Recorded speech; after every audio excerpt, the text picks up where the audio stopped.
This is a video I've been asked to do many times, and I finally took some time to do it. So I'm going to go over setting up all the print settings for PLA using Bamboo Studios, but these settings will work for any printer.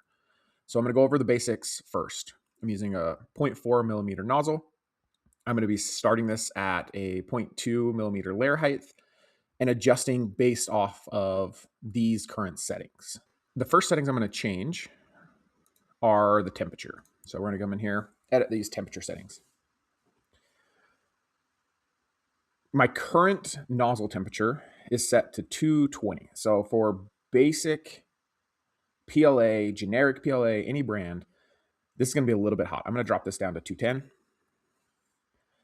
And all other layers, I'm going to also keep at 210. And I'm going to keep basically everything else here the same. Depending on which plate you're using, I really use a 55 degrees Celsius plate.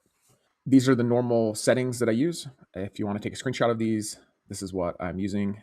Something that I would recommend setting and messing with for most printers is no cooling on the first layer. Make sure that's turned on, and then cranking that fan speed. If I'm printing with PLA, PLA loves to be cooled down and cooled down quickly. So keep that fan speed at 100%, and you should be good there. Okay, that is going to cover most of these basic temperatures and cooling. So I'm going to save this and we'll jump over to the important stuff. Jumping over to things that actually matter. So I said we're printing with a 0.2 millimeter layer height. I am going to make a couple adjustments in my line width. I like to increase these just a little bit to get better adhesion. And so in this case, you can see this initial layer is at 0.5. I don't want to go over that number, but I am going to increase these just a little bit. I just feel like it gives you a better print, especially on the outer walls. I go to 0.45. I am going to go with top surfaces. Any outer surface, anywhere that's going to be seen, I'm going to increase that line width just a little bit. We are going to get better layer adhesion. Seam position, I always send this to the back or make it, well, I always send it a line and I will usually put it at the back of the print. That way, in my mind, I don't have to worry about where the seam's going to be. If it's going to be hidden, it's going to sit on the back of the print and I'll rotate the print. Any of these other options I don't really mess with. I will turn ironing on if I've got a large flat surface on top and needs to be a pretty print. The next thing I'm going to go over to is the strength add. PLA historically not super strong, so I do tend to increase this to 3 as my base setting. If I need something to be stronger, I would not be afraid to go all the way to 5. So in this case, we're going to put this at 3. I keep my top layers at 5, my bottom layers at 5. Again, if I need this to be stronger, I will bump them up by 1 and go from there. So we do need to increase this to 5 for my bottom shell. Down on the infill, 15%. 15% is great. Again, this is all dependent on what the object you're printing is. If I need it stronger, I'm going to increase it by 5%. That's it. I don't need to go to 25, just go to 20. I would not recommend using grid. It's not something I like. I would either go with a cubic or I would possibly go with a gyroid, but most of the time I run with a cubic. And all of these settings, I'm going to keep the same. So if you have the option to change these are the settings that I'm going with. Now, speed is going to make or break your print. So initial layer, I always slow down on this initial layer. Just take your time on that first layer. If you get a good first layer, you're going to have a good print. With most printers these days, the chances of them failing go way down. Down to quality here is, if you notice, these are some really fast speeds that Bamboo is setting their stuff at, and I don't 100% agree with that. I'm not a big speed printer. I think if you got into 3D printing for speed, you got into the wrong hobby. So outer wall loops, I'm going to drop this down to 150. And inner loops, I'm going to drop this down to 200. Small perimeters, still keep it at 50%. Sparse infill can go as fast as it wants. I'm not really going to see that. Solid infill, again, this is inside the print. I don't care what that looks like.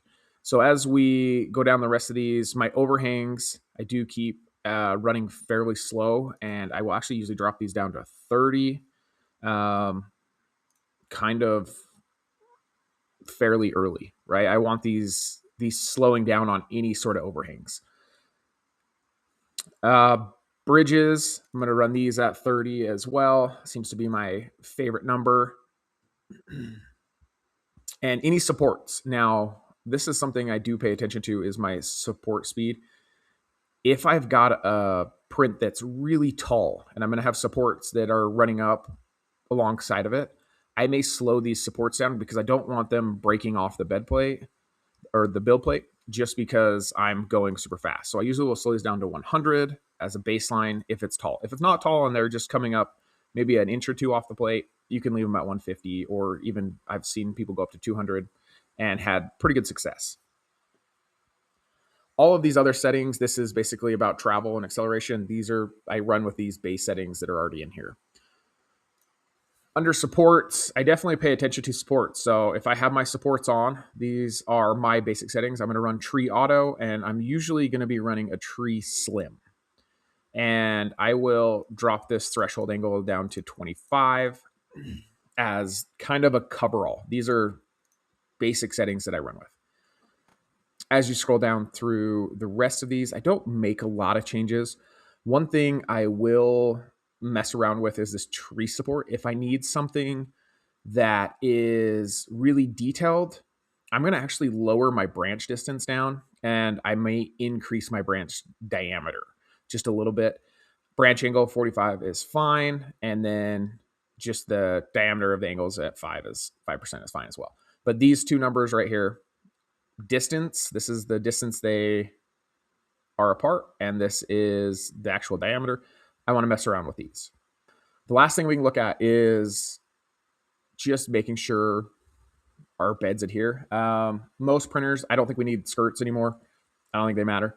And I do turn my brim most of the time to an outer brim only, depending on the object. And then when I do turn that on, it's going to be at 5 millimeters. Anything under a prime tower, this isn't part of your object, so I just leave it with their standard settings. Not going to mess a whole lot.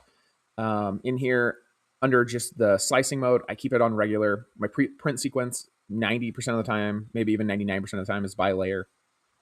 This is an option if I'm trying to cover up stuff and make a print a little bit more production looking. I may go turn my fuzzy skin on to just the outer walls and turn it on super small. I actually have a couple tutorials on that you can check out up here. And that's it. Those are all the settings that I run with.